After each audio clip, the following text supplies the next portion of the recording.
بسم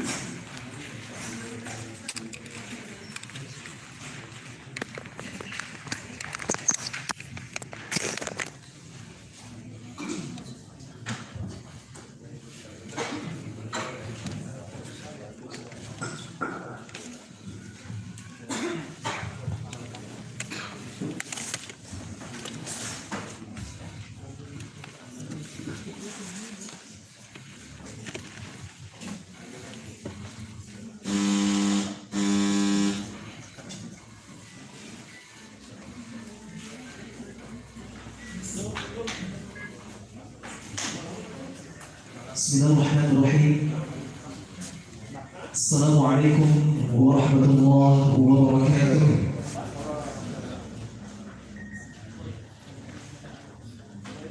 الحمد لله والصلاة والسلام على رسول الله. يسرنا بلقائكم، أهلا وسهلا ومرحبا بحضراتكم في هذا النهار السعيد، وإن شاء الله سنستمر برنامجنا اليوم وهو مسابقة تلاوة القرآن الكريم قسم التفسير باللغة العربية. وقبل أن نخطو إلى المسابقة ونعلن لكل المشاركين أو المتسابقين ليتقدموا إلى الأمام لأخذ رقم التسجيل. شكرا.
أيها الحاضرون الكرام والمحكمون الأعزاء، الآن نتشرف بدعوة المتسابق والمتسابق الأول، المفسر صاحب الرقم 112 ورقم السؤال التحفيظ 15 ورقم سؤال التفسير 12.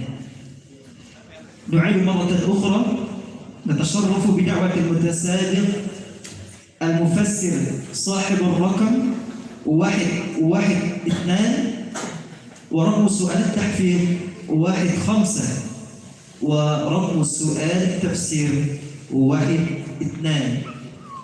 أن يعتلي المنصة الشرفية وليستعد المتسابق بعده، وهو المفسر صاحب الرقم 113. شكرا.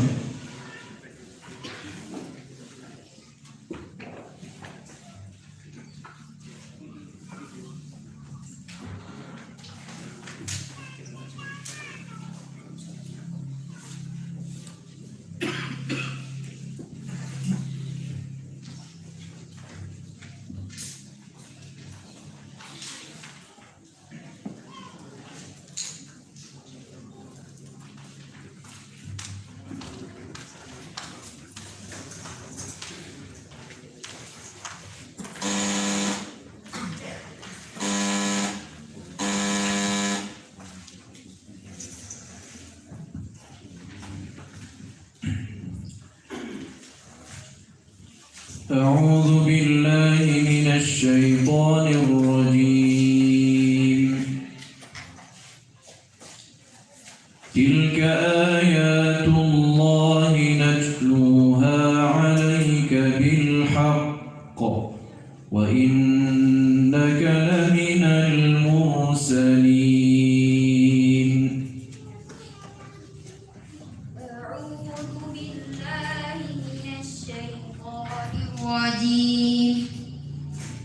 تلك آيات الله نتلوها عليك بالحق وإنك لمن المرسلين.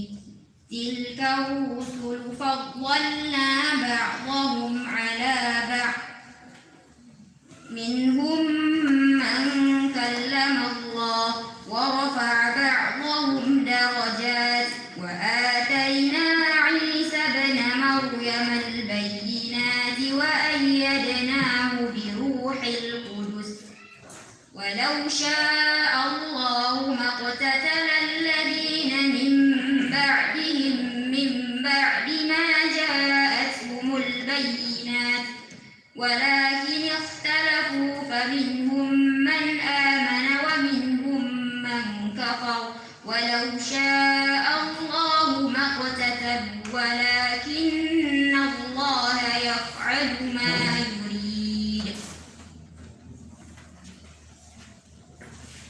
يا أيها الذين آمنوا أنفقوا مما رزقناكم من قبل أن يأتي يوم لا بيع فيه ولا خلة ولا شفاعة والكافرون هم الظالمون.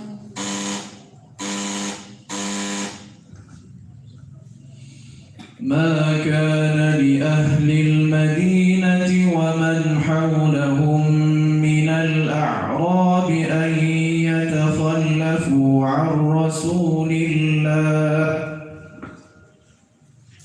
ما كان لأهل المدينة ومن حولهم من الأعراب أن يتخلفوا عن رسول الله ولا يرغبوا بأنفسهم عن نفسه، ذلك بأنهم لا يصيبهم ظمأ ولا نصب ولا مخمصة في سبيل الله ولا يطؤون موطئا يغيظ الكفار ولا ينالون من عدو نيلا إلا كتب لهم به عمل صالح إن الله لا يضيع أجر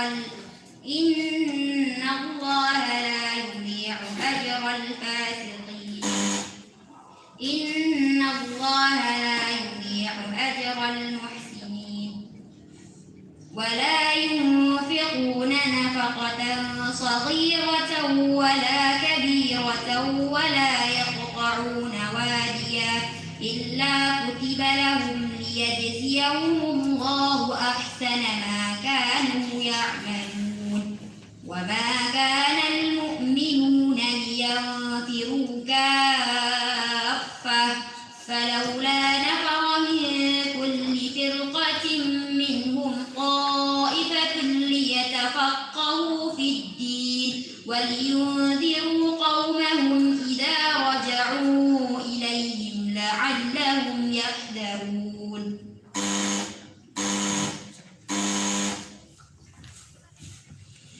وهو الذي يبدأ الخلق ثم يعيده وهو أهون عليه وهو الذي يبدأ الخلق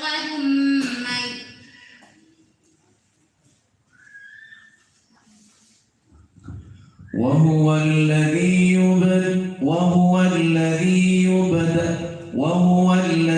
يبدأ الخلق ثم يعيده وهو أهون عليه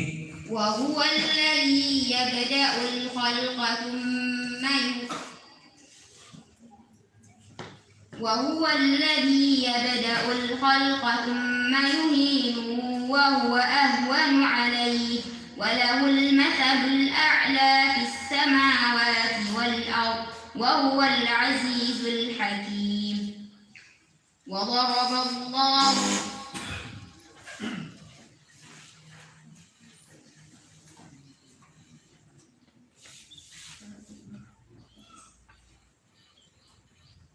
ولا تكونوا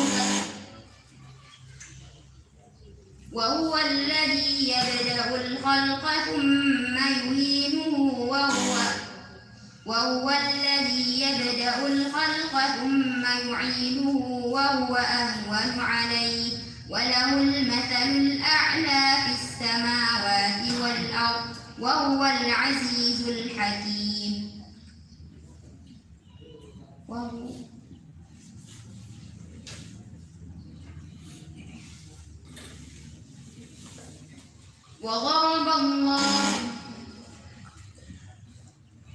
ضرب لكم مثلا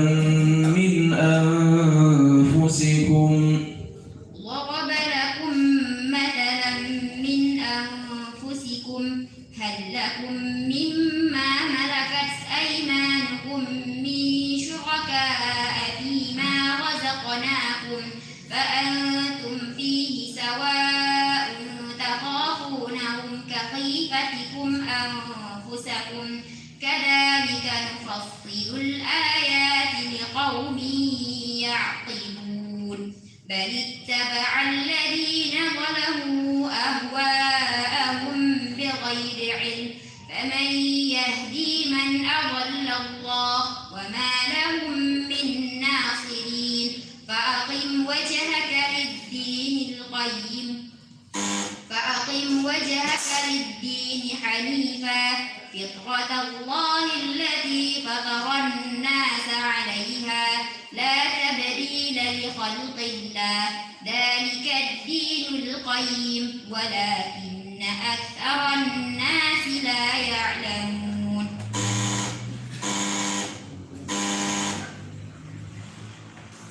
فاتقوا الله ما استطعتم واسمعوا وأطيعوا وأنفقوا خيرا لأنفسكم فاتقوا الله ما استطعتم واسمعوا وأنفقوا خيرا فاتقوا الله ما استطعتم واسمعوا وأنفقوا فاتقوا الله ما استطعتم واسمعوا واسمعوا وأطيعوا وأنفقوا خيرا لأنفسكم ومن يوق شح نفسه فأولئك هم المفلحون إن تقرضوا الله قرضا حسنا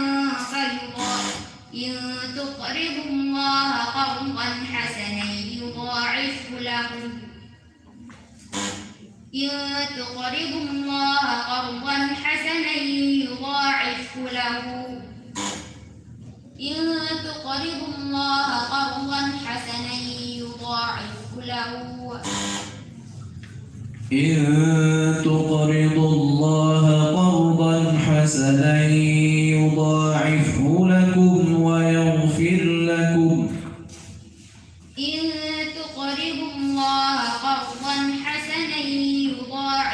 لكم ويغفر لكم والله شكور حليم عالم الغيب والشهادة وهو الحكيم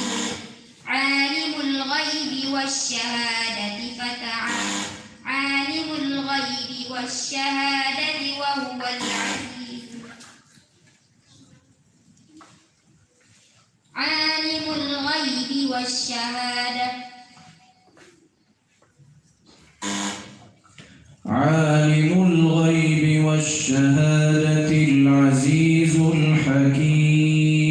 عالم الغيب والشهادة العزيز الحكيم بسم الله الرحمن الرحيم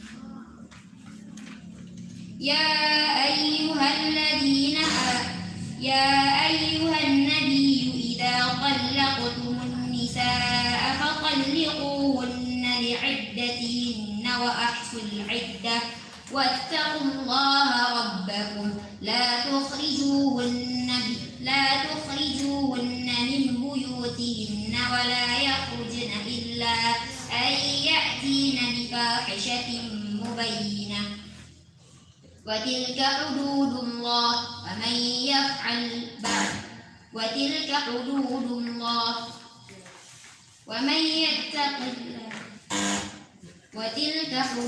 الله قد جعل الله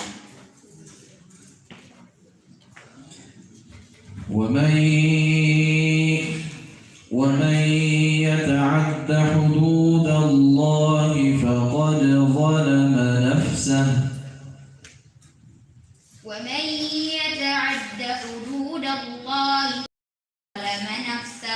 لا تدري لعل الله يحدث بعد ذلك أمرا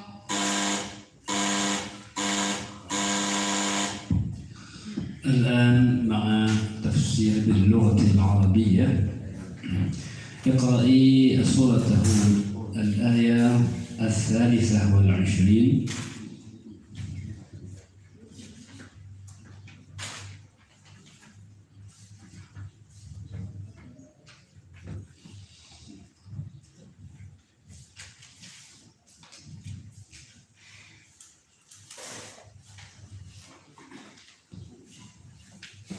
نعم. أعوذ بالله من الشيطان الرجيم قال إنما يأتي هود 23.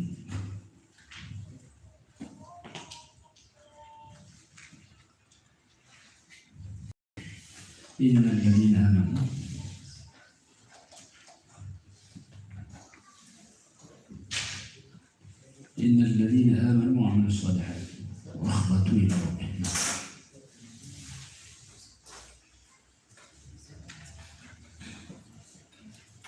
سورة هود 23. إن الذين آمنوا وعملوا الصالحات.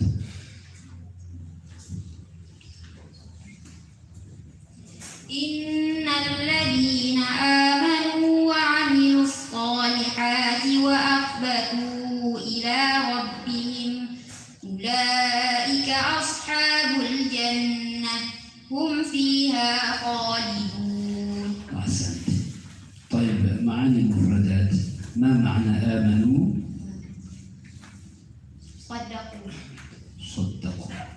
عملوا فعلوا فعلوا، أخبتوا أخضعوا أخضعوا. أصحاب الجنة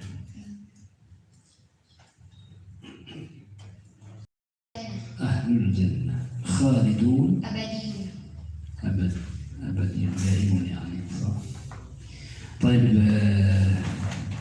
هل أذكر المناسبة بين هذه الآية والآية السابقة؟ في آية السابقة يبين لنا أن حال الكفار، وهذه الآية تبين لنا من حال المؤمنين هم الذين يخضعون إلى ربهم. أحسنت. الآن فسري الآية بالإيجاز.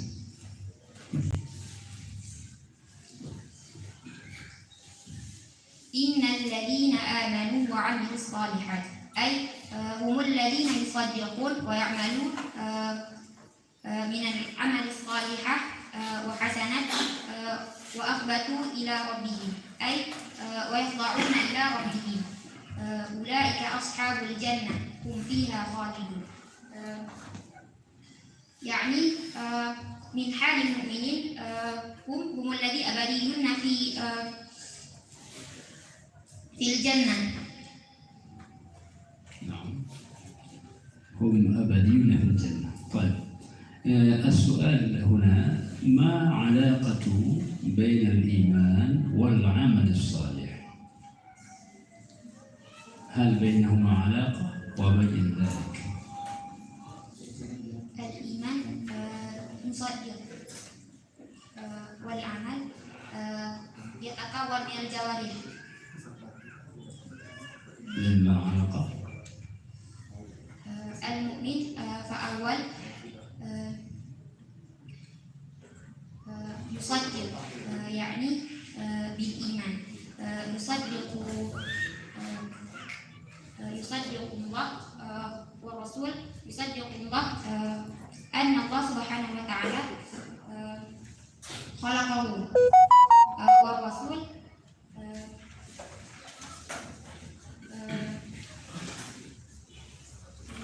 من باب تبليغ رسالة.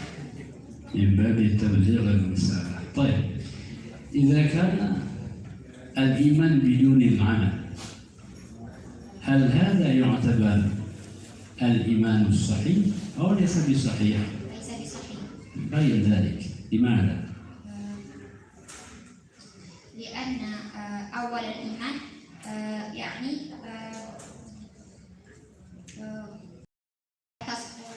نصدق كما حال في العبادة، يعني من باب الألوهية ثم الألوهية، والإيمان من باب الألوهية والعبادة من الألوهية. إذا كان يؤمن ولا يعمل، هذا ليس مؤمنا. نعم.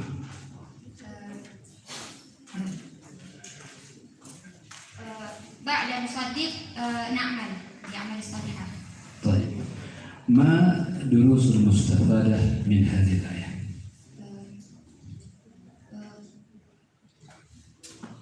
أي أولا أن المؤمنين هم الذين يخبتون ويخضعون في الدنيا إلى ربهم، سيحصلون إلى جنة وهم أبديون. نعم. ثانيا،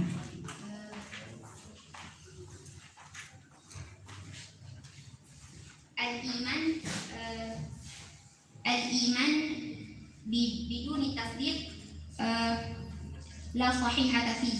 لا صحيحة فيه. خلاص. طيب، بارك الله فيك.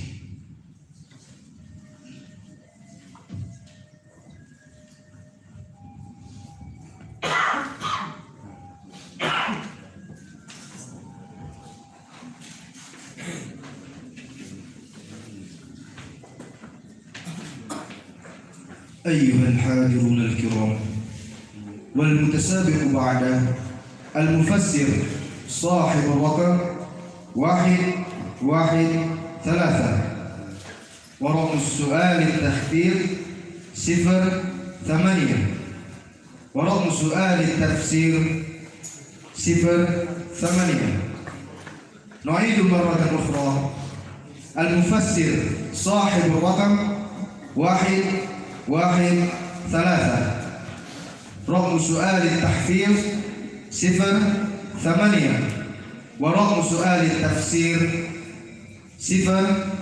08. أن يعتلي المنصة الشرفية. ليستعد المتسابق بعد المفسر صاحب الرقم 115.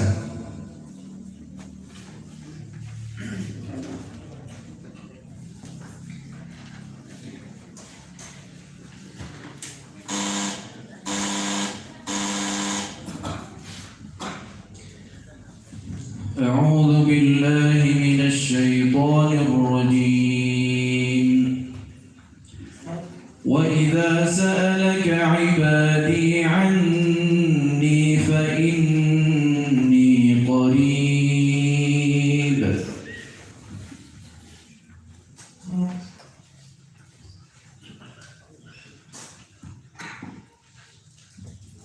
أعوذ بالله من الشيطان الرجيم. بسم الله الرحمن الرحيم.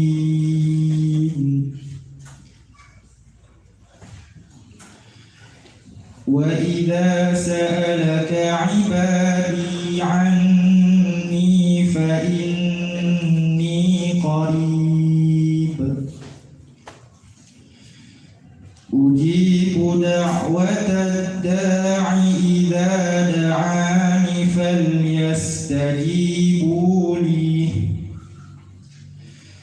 فليستجيبوا لي وليؤمنوا بي لعلهم يرشدون.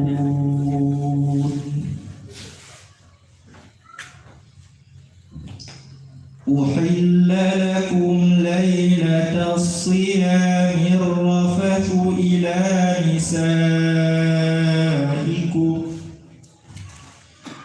هن لباس لكم وأنتم لباس لهن علم الله أنكم كنتم تختانون أنفسكم فتاب عليكم وعفى عنكم.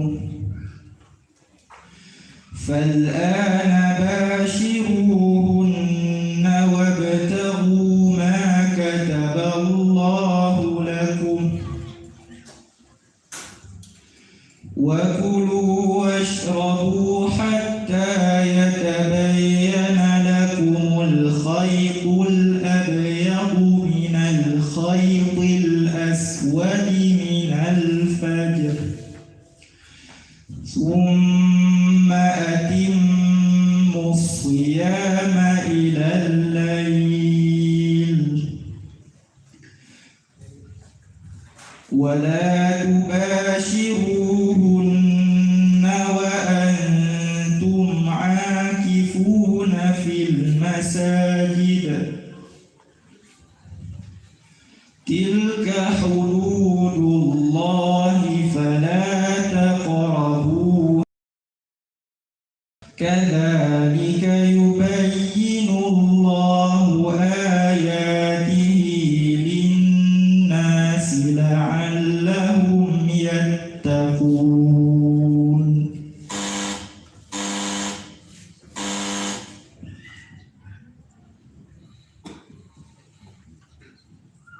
يريدون أن يطفئوا نور الله بأفواههم يأبى الله إلا أن يتم نوره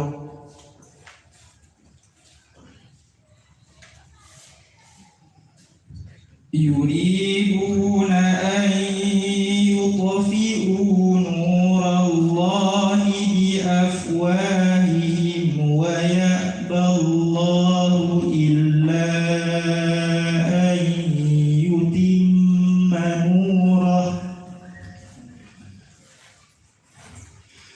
ويأبى الله إلا أن يتم نوره ولو كره الكافرون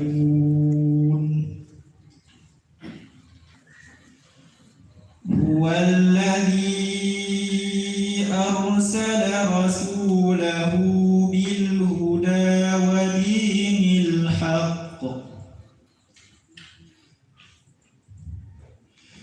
ودين الحق ليظهره على الدين كله ولو كره المشركون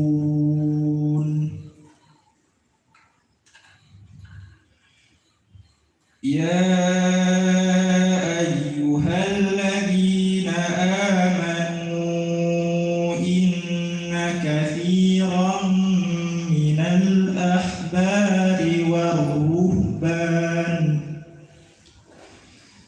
والرهبان ليأكلون أموال الناس بالباطل ويصدون عن سبيل الله والذين يكنزون الذهب والفضة ولا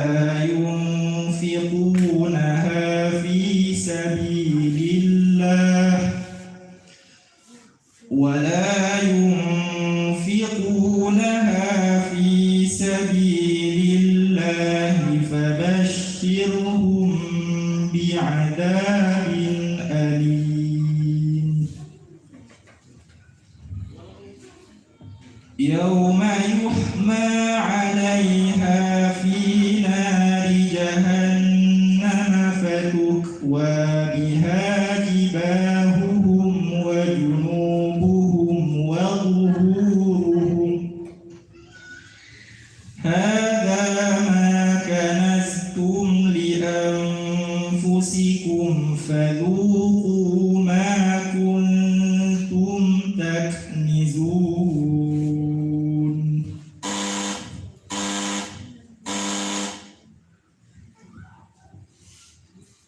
ولقد آتينا داود منا فضلا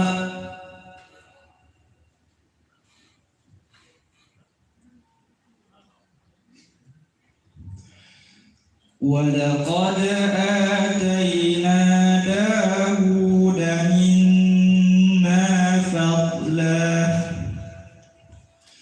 يا جبال أوبي معه والطير وألنا له الحديد أن اعمل سابغات وقدر في السرد واعملوا صالحا إني بما تعملون بصير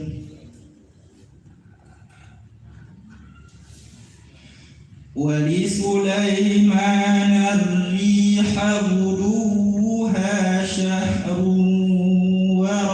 ورواهها شهر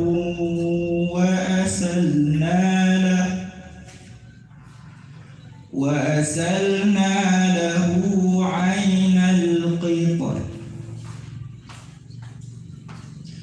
ومن الجن من يعمل بين يديه بإذن ربه ومن يزغ منهم عن أمره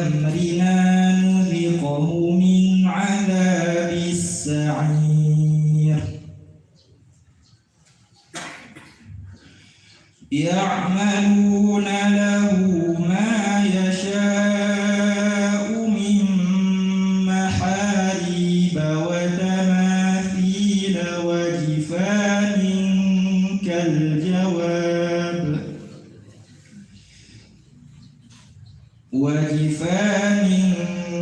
كالجواب وقدور الراسيات اعملوا آل داود شكرا وقليل من عبادي الشكور فلما قضينا عليه الموت ما دلهم على موته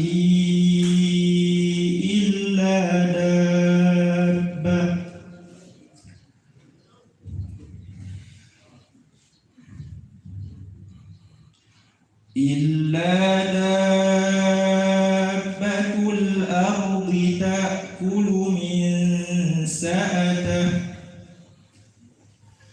فلما خر تبينت الجن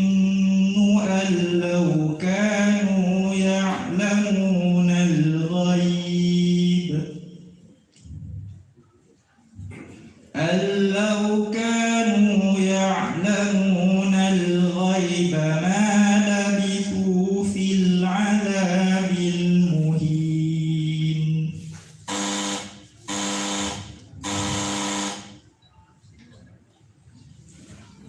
وقد أضلوا كثيرا ولا تزد الظالمين إلا ضلالا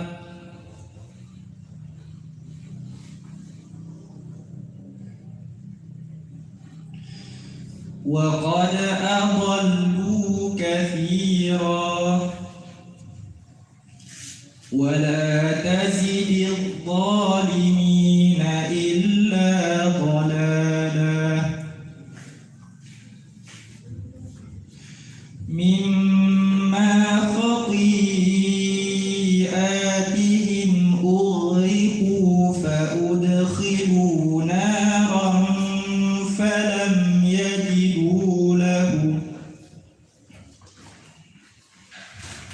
فلم يجدوا لهم من دون الله أنصارا وقال نوح رب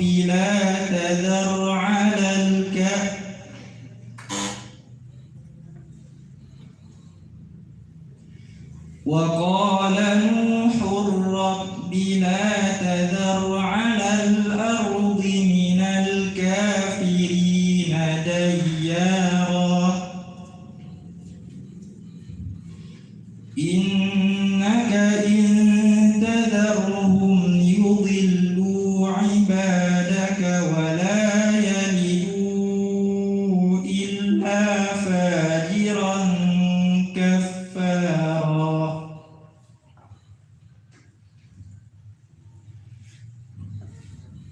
رب اغفر لي ولوالدي ولمن دخل بيتي مؤمنا وللمؤمنين والمؤمنات ولا تزد الظالمين إلا تبارا بسم الله الرحمن الرحيم قل أوحي إلي أنه استمع نفر من الجن فقالوا إنا سمعنا قرآنا عجبا يهدي إلى الرشد فآمنا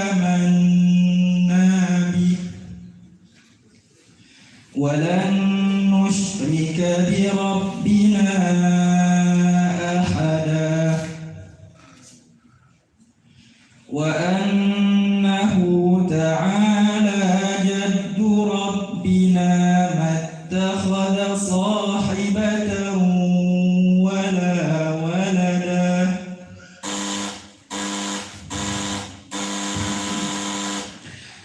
الآن مع تفسير باللغة العربية. افتح واقرأ سورة هود الآية 17.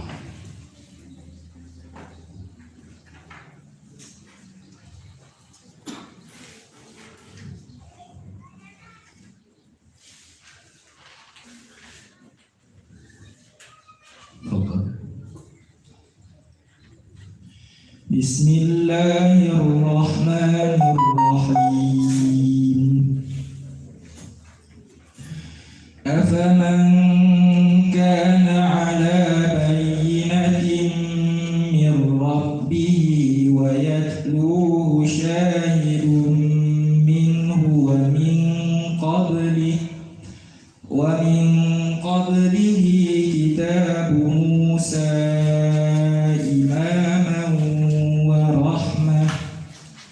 أولئك يؤمنون به ومن يكفر به من الأحزاب فالنار موعده فلا تك في مرية منه إنه الحق من ربك ولكن أكثر الناس لا يؤمنون. أحسنت. ما معنى بينة؟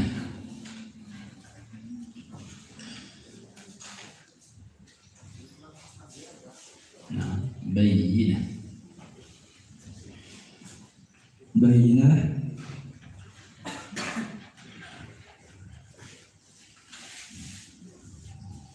نعم. ما معنى بينة؟ معناها هو برهان أي حجة. يتلوه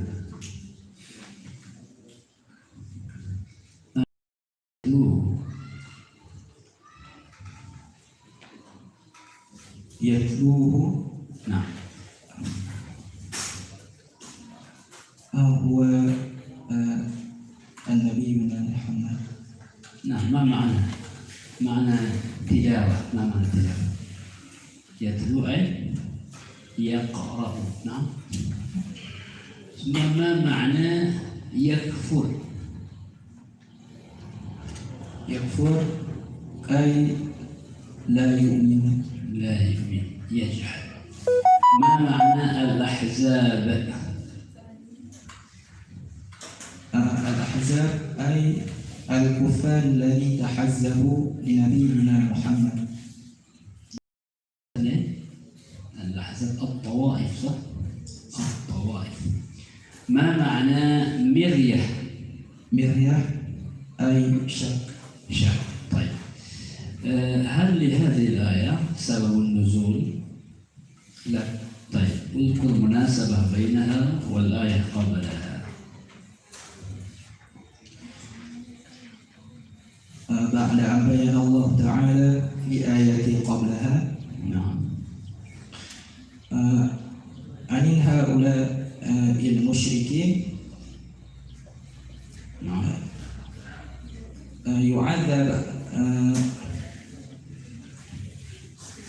يعذب الله في الآخرة. وفي هذه الآية بين الله تعالى عن بينات من ربه ويتلوه شاهد منه. نعم. طيب، الآن فسر هذه الآية. بسم الله الرحمن الرحيم. أفمن كان على بينة من ربه ويتلوه شاهد منه ومن قبله كتاب موسى إماما ورحمة. أي لا يستوي النبي محمد صلى الله عليه وسلم الذي معه برهان من ربه تعالى ويتلوه شاهد منه وهو جبريل، ويشهد له من قبل على نبوة التوراة التي أنزلت على موسى عليه السلام قدوة الناس ورحمتهم.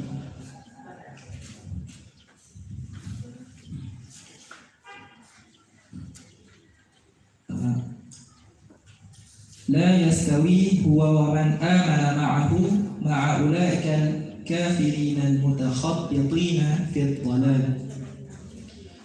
أولئك يؤمنون بالقرآن، ومن يكفر به من الأحزاب فالنار موعده، أي ومن يكفر به من أصحاب الملل فالنار موعده يوم القيامة. فلا تك في مرية منه إنه الحق من ربك، أي فلا تكن أيها الرسول في ارتياب من القرآن ومن موعده، فهو الحق الذي لا شك فيه. ولكن أكثر الناس لا يؤمنون مع تضافر الأدلة الواضحة وبراهين الجلية.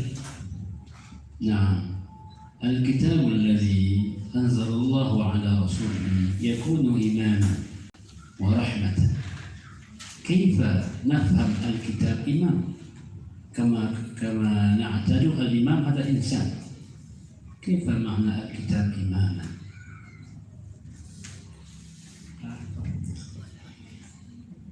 الكتاب إماما يعني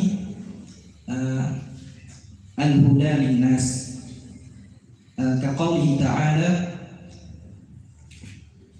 ذلك الكتاب لا ريب فيه هدى للمتقين. هذا إمام بمعنى هدى يعني. نعم. طيب، ثانيا قال تعالى هنا: ولكن أكثر الناس لا يؤمنون. يعني الله جاء بالبراهين كثيرة، لماذا أكثرهم لا يريدون أن يؤمنوا بتلك البراهين والحجاج الكثيرة؟ ما بالهم؟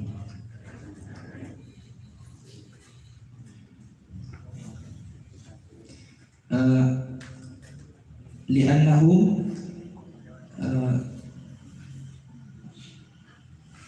لا يؤمنون ببعث محمد إليه. نعم. لأن هذا أنهم لا يؤمنون بالقرآن. هكذا. خلاص. طيب، الآن دروس المستفادة من الآية. الدروس المستفادة في هذه الآية: أولا البينة من ربي، أي القرآن يتلو شاهد منه. وثانيا بين الله تعالى عن القرآن لإمامة ورحمة. ثالثا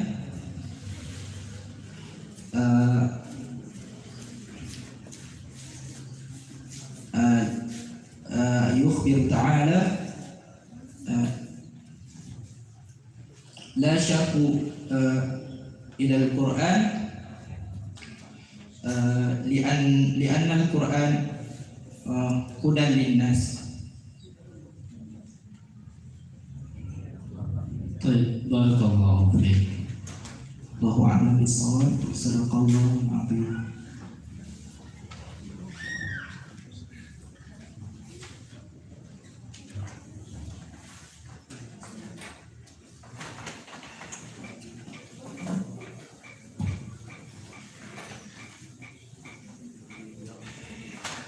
أيها الحاضرون الكرام وسادة المحكمين، الآن نتشرف بدعوة المتسابق بعده المفسر صاحب الرقم 115 ورقم السؤال التحفيظ 12 ورقم سؤال التفسير 16.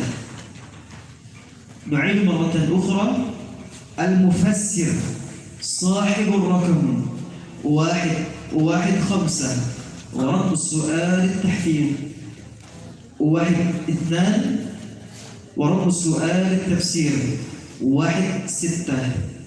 وليستعد المتسابق بعده وهو المفسر صاحب الرقم 116. شكرا.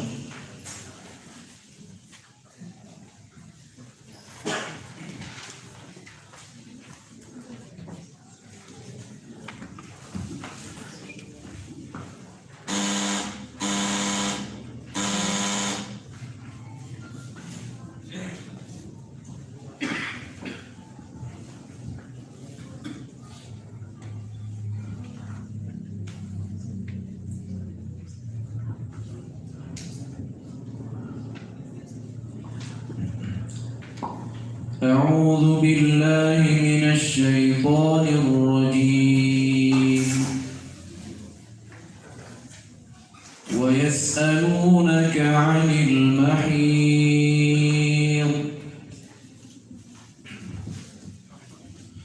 أعوذ بالله من الشيطان الرجيم. بسم الله الرحمن الرحيم. ويسألونك عن المحيض قل هو أذى فاعتزلوا النساء في المحيض ولا تقربوهن حتى يطهرن فإذا تطهرن فأتوهن من حيث أمركم الله إن الله يحب التوابين ويحب المتطهرين. نساؤكم حرث لكم فأتوا حرثكم أنى شئتم وقدموا لأنفسكم واتقوا الله واعلموا أنكم ملاقوه وبشر المؤمنين. ولا تجعلوا الله عرضة لأيمانكم أن تبروا وتتقوا وتصلحوا بين الناس والله سميع عليم. لا يؤاخذكم الله باللغو في أيمانكم ولكن يؤاخذكم بما كسبت قلوبكم والله غفور حليم.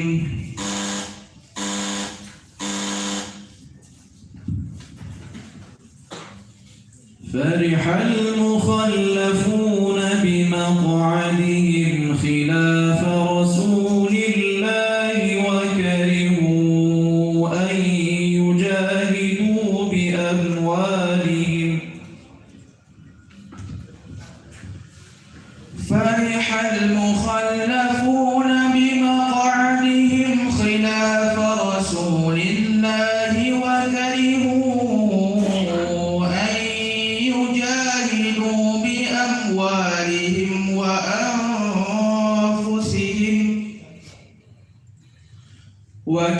وكرهوا أن يجاهدوا بأموالهم وأنفسهم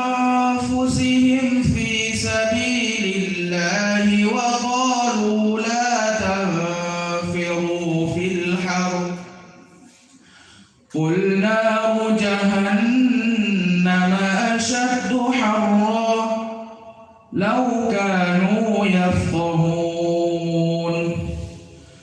فليضحكوا قليلا وليبكوا كثيرا جزاء بما كانوا يكسبون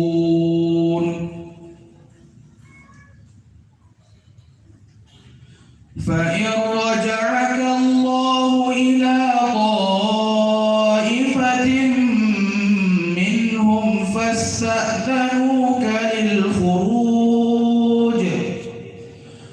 فاستأذنوك للخروج فقل لن تخرجوا معي أبدا ولن تقاتلوا معي عدوا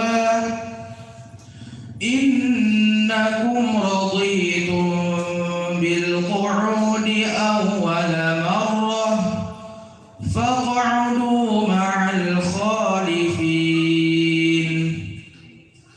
ولا تصل على أحد منهم مات أبدا ولا تقم على قبره إنهم كفروا بالله ورسوله وماتوا وهم فاسقون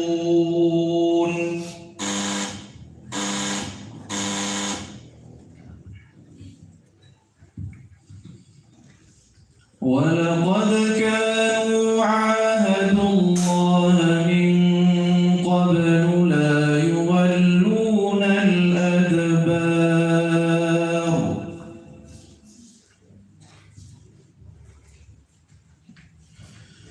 ولقد كانوا عاهدوا الله من قبل لا يولون الأدبار وكان عهد الله مسؤولا قل لن ينفعكم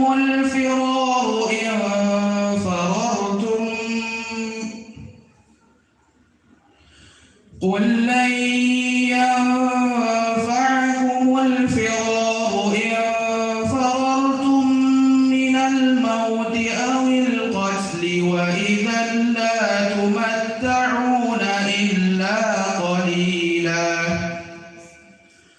قل من ذا الذي يعصمكم من الله إن أراد بكم سوءا أو أراد بكم رحمة ولا يجدون لهم من دون الله وليا ولا نصيرا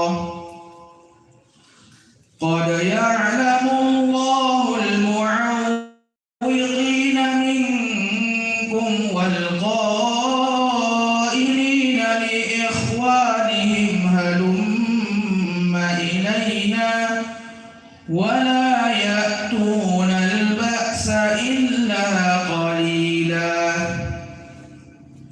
أشحة عليكم فإذا جاء الخوف رأيتهم ينظرون إليك تدور أعينهم كالذي يغشى عليه من الموت فإذا ذهب الخوف سلقوكم بألسنة حداد أشحة على الخير أولئك لم يؤمنوا فأحبط الله أعمالهم وكان ذلك على الله يسيرا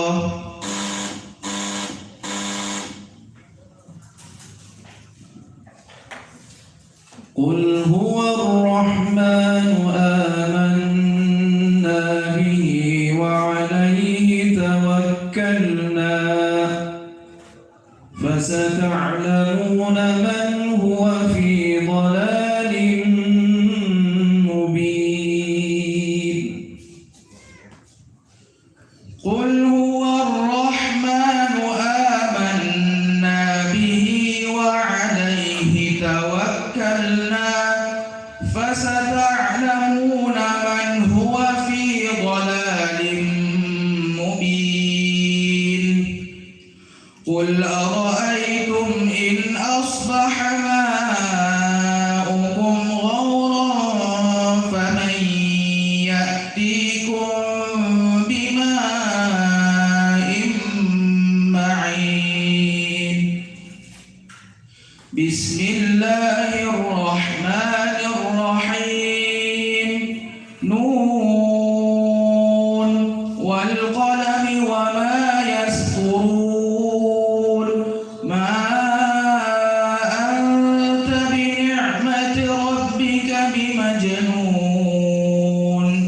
بسم الله الرحمن الرحيم ويا قوم لا أسألكم عليه مالا إن أجري إلا على الله وما أنا بطارد الذين آمنوا إنهم ملاقو ربهم ولكني أراكم قوما تجهلون.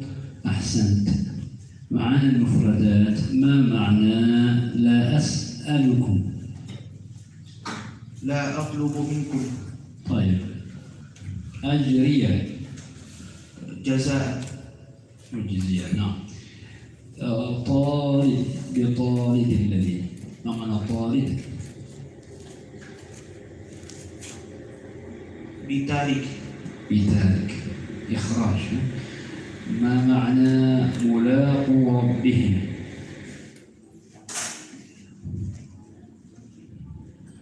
مقابلون. مقابل، نعم. أخيرا، تجهلون قوما.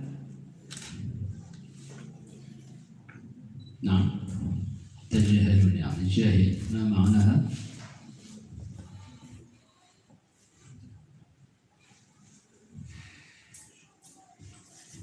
معنى جاهل ما معناها؟ لا لا يعرفون. لا تعرفون. طيب، هل لهذه الآية سبب نزول؟ ما وجدتوها هذه الآية سبب النزول. ما المناسبة بين هذه الآية والآية قبلها؟ بعد أن بين الله تعالى في الآية السابقة عن دعوة نوح لقومه، ففي هذه الآية ما زالت تتحدث عن ذلك. طيب، فسر هذه الآية بالإيجاز. إن أجري إلا على الله وما أنا بطارد الذين آمنوا إن الذي أجزاني هو الله وحده وما أنا بطارد الذين آمنوا وليس من شأني أن أطرد المؤمنين الذين آمنوا بي واتبعوا رسالتي إنهم ملاقو ربهم ولكني أراكم قوما تجهلون. إنهم الذين آمنوا بي واتبعوا رسالتي سيلقون بربهم يوم القيامة لحسابهم على أعمالهم في هذه الدنيا ولكني أراكم يا قوم أنكم قوما تجهلون، يعني لأنكم تأمرونني أن أطرد المؤمنين. طيب، ما حكم أخذ الأجرة في التعليم؟ هذا مسموح أو لا يسمح؟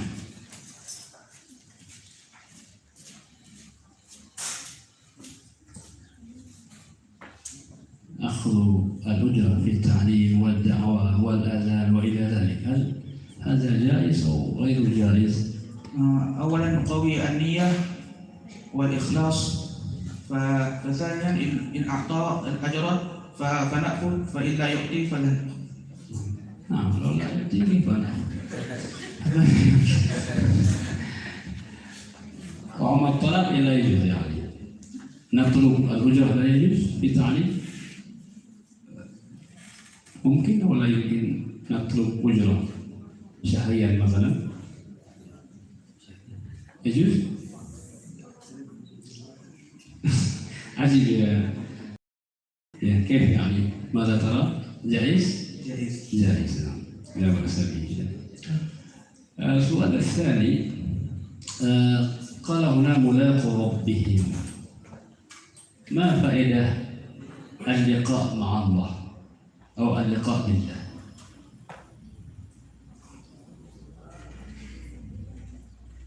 أن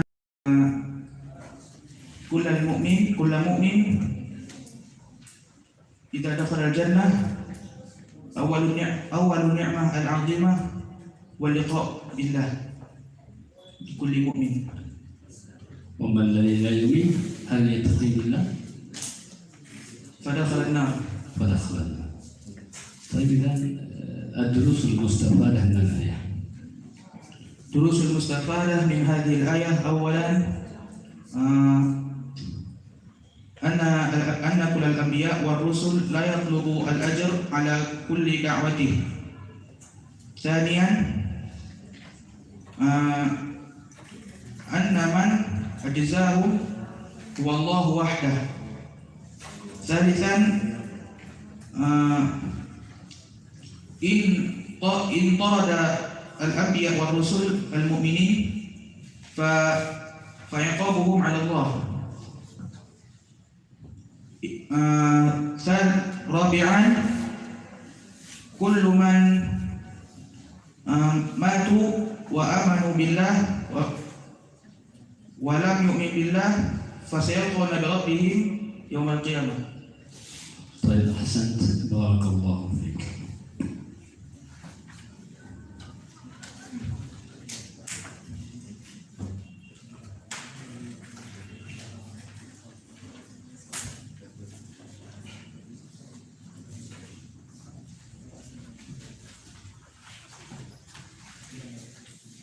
أيها الحاضرون الكرام، المتسابق بعد المفسر صاحب الرقم 116 ورقم سؤال التحفيظ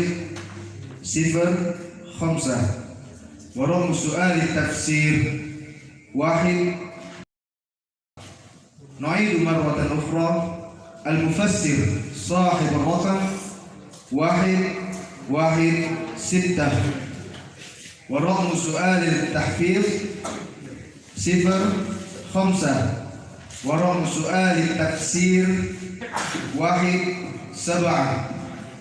أن يعتلي المنصة الشرفية ليستعد المتسابق بعده المفسر صاحب الرقم 117.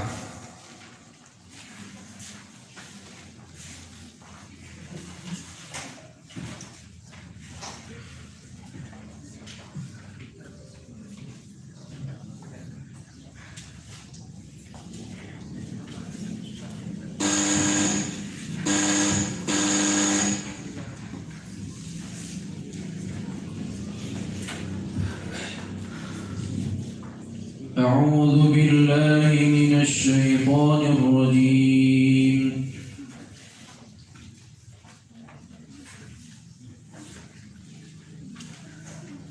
وإلهكم إله واحد لا إله إلا هو الرحمن الرحيم.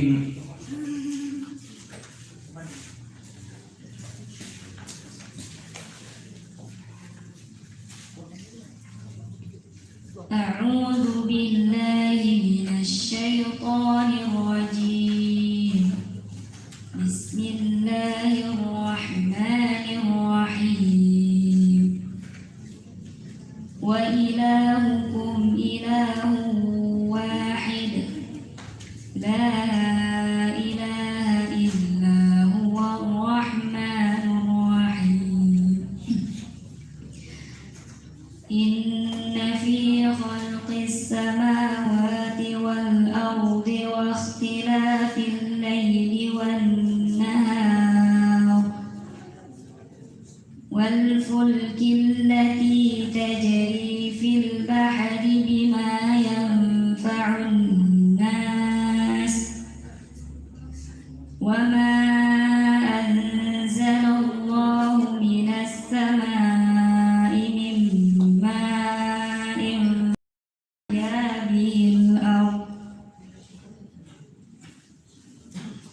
فأحيا به الأرض بعد موتها وبث فيها من كل دابة وتصريف الرياح والسحاب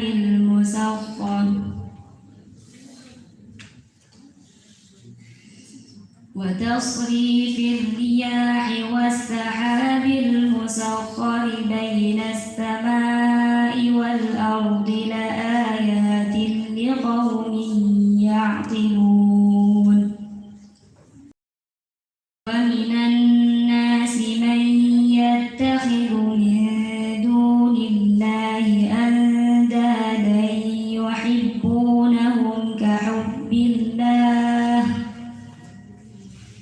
والذين آمنوا أشد حبا لله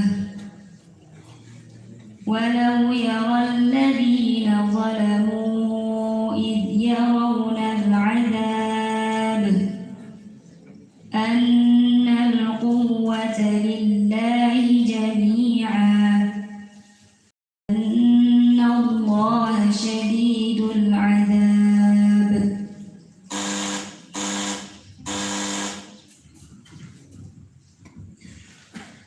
إن شر الدواب عند الله الذين كفروا فهم لا يؤمنون.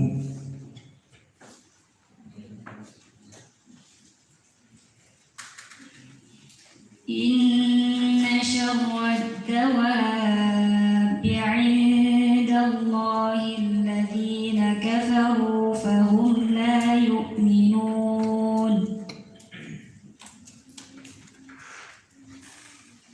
الذين عاهدت منهم ثم ينقضون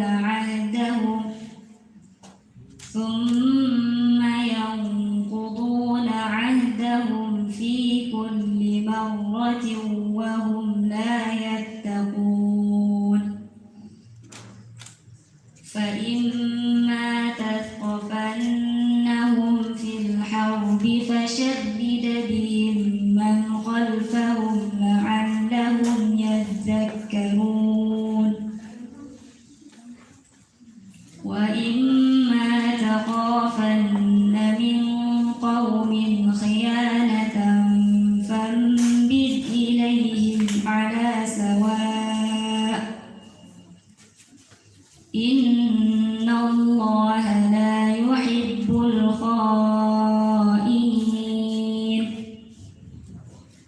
ولا يحسبن الذين كفروا سبقوا إنهم لا يعجزون. وأعدوا لهم ما استطعتم من قوة ومن رباط الخيل ترهبون به عدو الله وعدوكم وآخرين من دونهم لا تعلمونهم الله يعلمهم وما تنفقوا من شيء في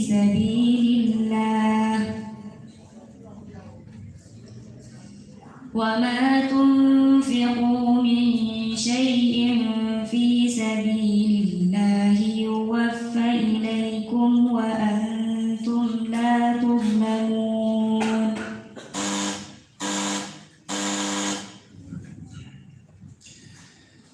من كان يريد العزة فلله العزة جميعا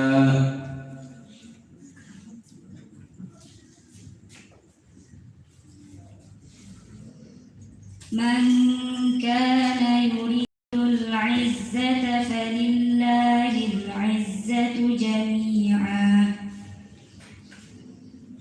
إليه يصعد الكلم الطيب والعمل الصالح يرفعه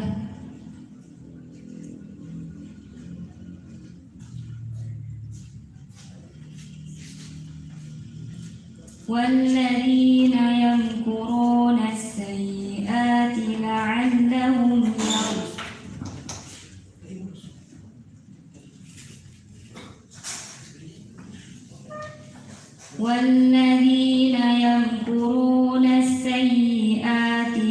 لهم عذاب أليم.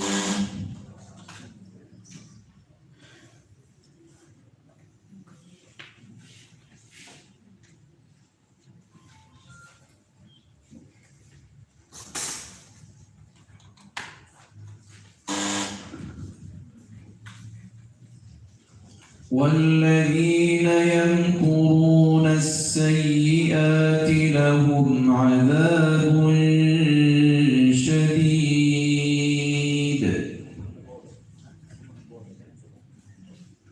والذين يمكرون السيئات لهم عذاب شديد ومكر أولئك هو يبور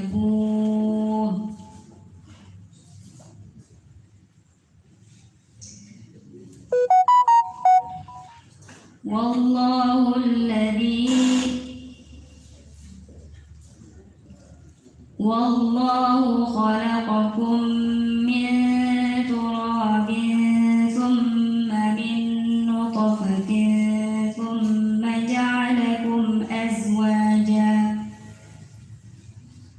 وما تحمل من أنثى ولا تضع إلا بعلمه وما يعمر من معمر ولا ينقص من عمره إلا في كتاب إن ذلك على الله يسير وما يستوي البحران هذا عذب فرات سائغ شرابه وهذا ملح أجاج ومن كل تأكلون لحما طريا وتستخرجون حلية تلبسونها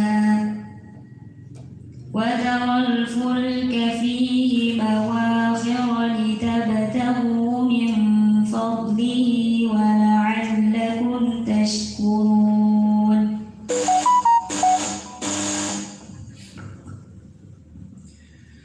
حتى أتانا اليقين فما تنفعهم شفاعة الشافعين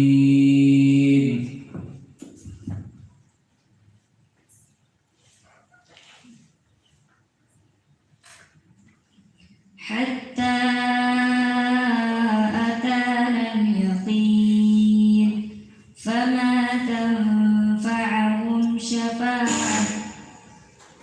فما تنفعهم شفاعة الشافعين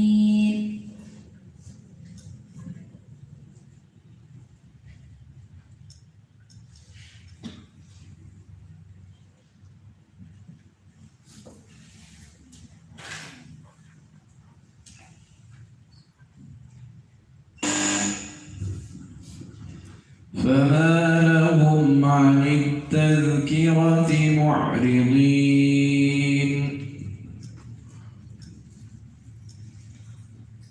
فما لهم عن التذكرة معرضين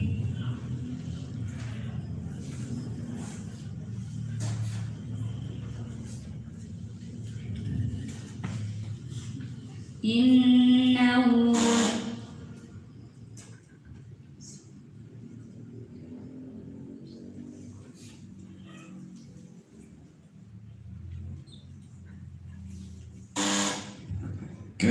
كأنهم حمر مستنفرة كأنهم حمر مستنفرة فرت من قسورة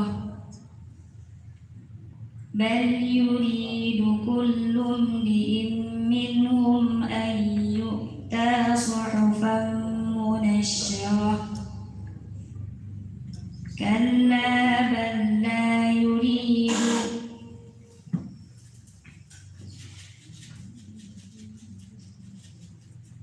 كلا إن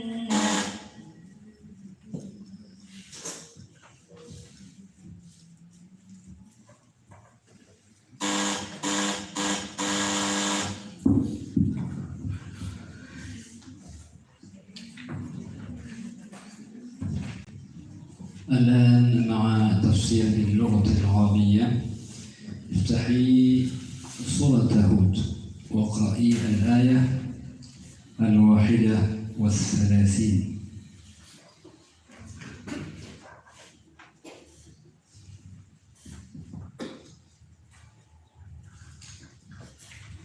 بسم الله الرحمن الرحيم.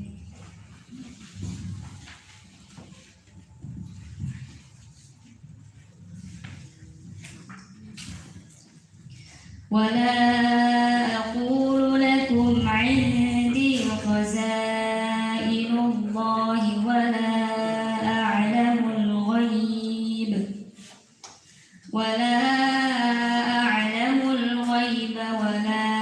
أقول إني ملك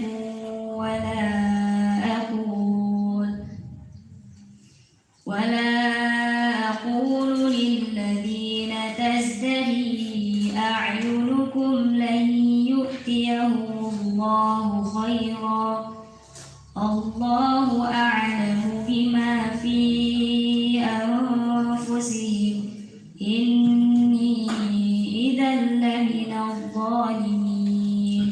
طيب، معاني المفردات. ما معنى خزائن؟ خزائن بمعنى كنوز أو مال كثير. ما معنى الغيبة؟ الغيبة شيء لا يظهر. شيء لا يظهر. نعم.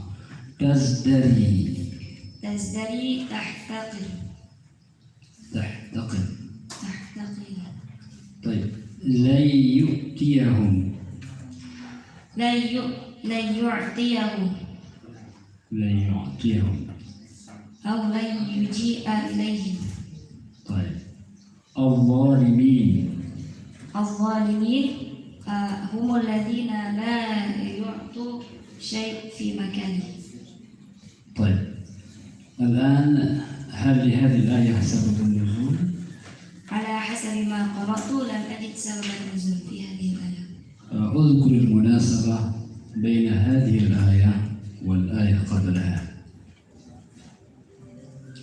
هذه الآية بين الله عن رد نوح عليه السلام لقومه، وآية السابقة بين الله عن والآية السابقة كذلك بين الله عن رد نوح عليه السلام إلى قومه عن الشبهات. طيب، الآن فسري هذه الآية بالإيجاز. بسم الله الرحمن الرحيم. هذه الآية يخبر تعالى عن رد نوح عليه السلام للشبهات قومه الذين ينكرون بالله. ولا أقول لكم عندي خزائن الله. قال نوح عليه السلام لقومه لا، ما عندي مال كثير الذي كما يلزمه الملوك ويلزمه من يدعو الناس إلى شيء، فعليه يجب عليه عنده مال كثير حتى الناس يتبعه. وقال نوح ولا أعلم الغيب ولا أعلم عن شيء الذي لا يظهر. وهذه كما حدث النبي صلى الله عليه وسلم. وفي آية أخرى قال تعالى ولو كنت أعلم الغيب لاستكثرت من الخير وما مسني السوء إن أنا إلا نذير وبشير لقوم يؤمنون. وقال نوح ولا أقول إني ملك بل أنا بشر مثلكم نحن نأكل كما أنتم. وهذه كما قال تعالى قالت لهم رسلهم إن نحن إلا بشر مثلكم ولكن الله يمن على من يشاء من عباده. وبعده قال نوح ولا أقول للذين تزدري أعينكم لن يؤتيهم الله خيرا ولا أقول لمن أنتم ترون أن هؤلاء يعني المؤمنين الذين يتبعونني هم لن يؤتيهم الله خيرا، بل هم أعطى الله الخير كما عملهم في الدنيا. يعني الجزاء من على حسب ما فعله. إذا كان فعل الخير فأعطى الله الخير، وإذا كان فعل السوء فأعطى الله السوء.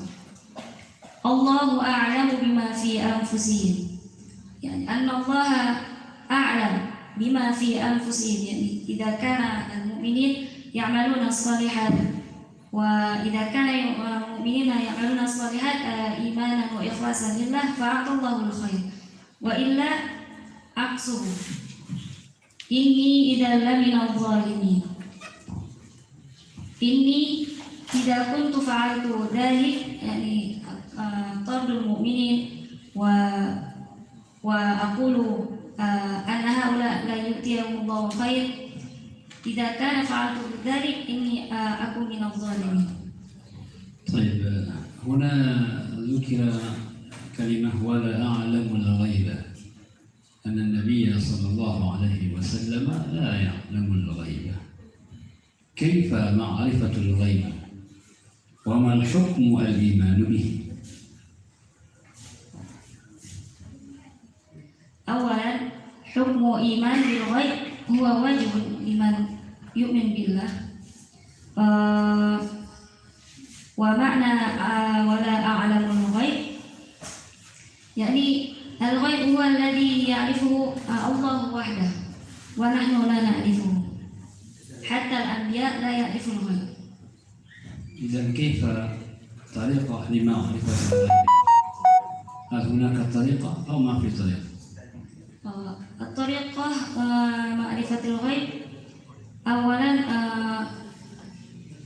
أن الله يخبرنا في القرآن، يعني هناك الشيطان وهناك الجزاء وهناك البعثة، نحن نعرفه من طريقة قراءة القرآن وقراءة التفسير وقراءة الحديث. هكذا. هكذا. ثانيا، من هم خير الناس في نظرة الإسلام؟ إذا رأينا من حديث النبي صلى الله عليه وسلم خير الناس هو أنفعهم للناس. إذا من ينفع للناس الآخر، يعني إذا كان نحن عالما فلا بد علينا أن نعلم من جهل به، ولا سيما في العمل، ولا سيما في شريعة الله. لو لا يستفيد الإنسان، لو كنا مثلا لا يستفيد من الإنسان لسنا من خير الناس.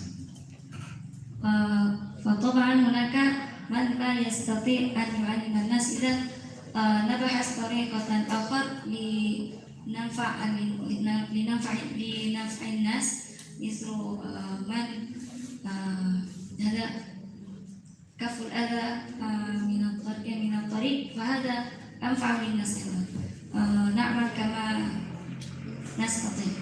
طيب، دروس المستفادة من الآية. الدروس المستفادة من هذه الآية: أولا، أخبر تعالى أن لا أحد من يعلم الغيب. وثانيا، أخبر تعالى هناك يوم الجزاء، يعني هناك يوم الجزاء كما الآية لا يؤتيهم الله خيرا. وثالثا، أخبر تعالى أنه هو وحده أعلم أعلم بكل شيء. طيب، بارك الله فيك. صدق الله العظيم.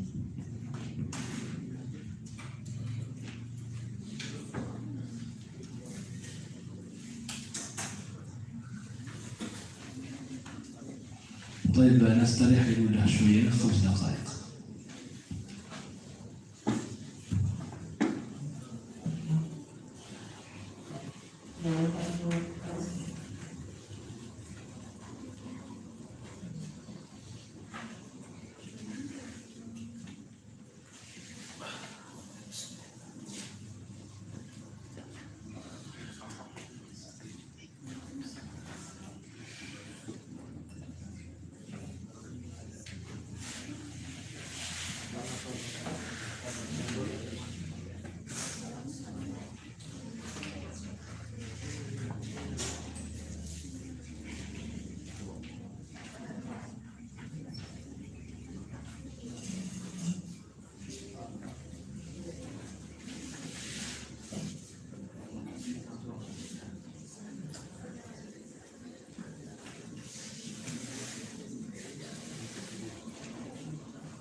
لأجل مدى مواصلة يبقى اثنين، أنا رأيت أننا من المسافرين فلا بأس أن نستمر، أليس كذلك؟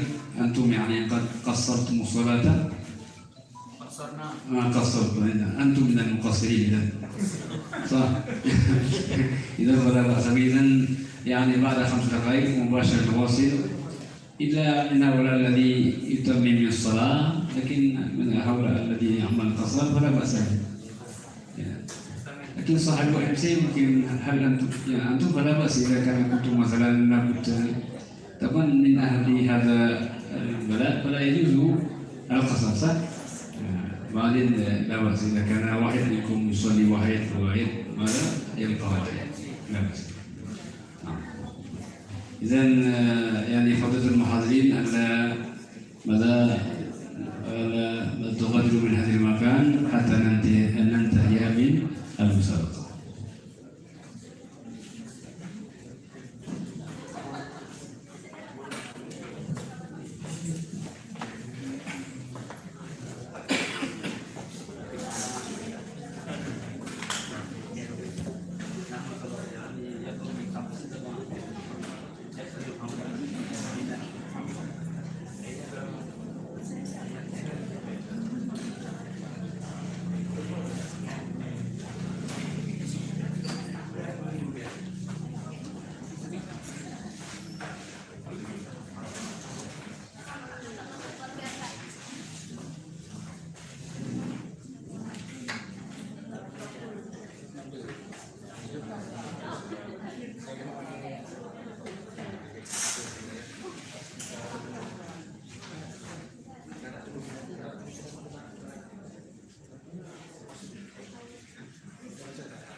pada dia tak cukup.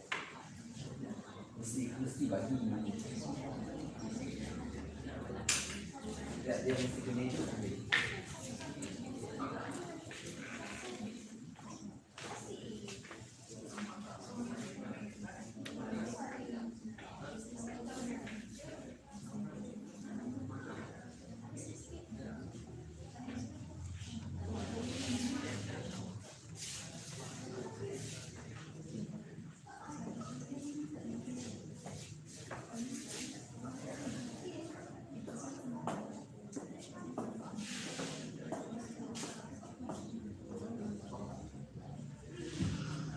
نتيجة المسابقة إن شاء الله سيكون إن شاء الله ملصقا يوم الغد. لأن المسابقة اليوم النتيجة تكون في يوم الغد معلق في جدران أو في مكان إعلان إن شاء الله.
Tadi coba nawasin yang terusnya sama dua. هم فيها خالدون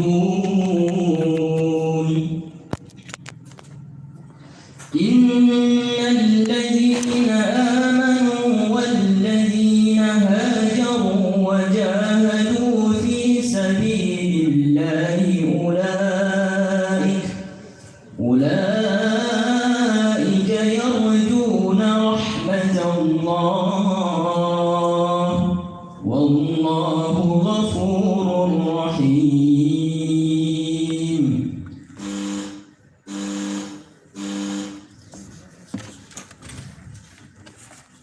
كالذين من قبلكم كانوا أشد منكم قوة وأكثر أموالا وأولادا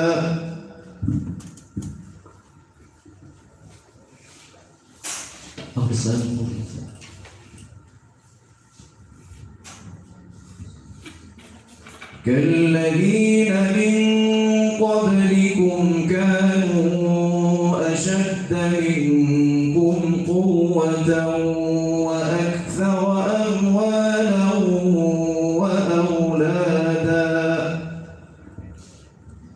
كالذين من قبلكم كانوا أشد منكم قوة وأكثر أموالا وأولادا فاستمتعوا بخلاقهم فاستمتعتم بخلاقكم كما استمتع الذين من قبلكم بخلاقهم وخضتم كالذي خاضوا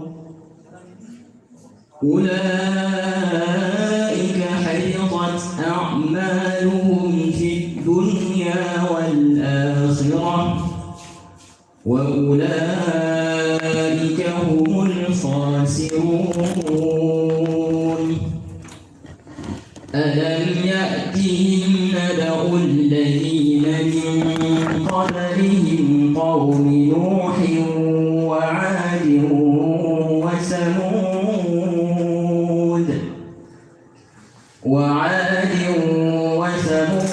وقوم إبراهيم وأصحاب مدين والمؤتفكات أتتهم رسلهم بالبينات فما كان الله ليظلمهم ولكن كانوا أنفسهم يظلمون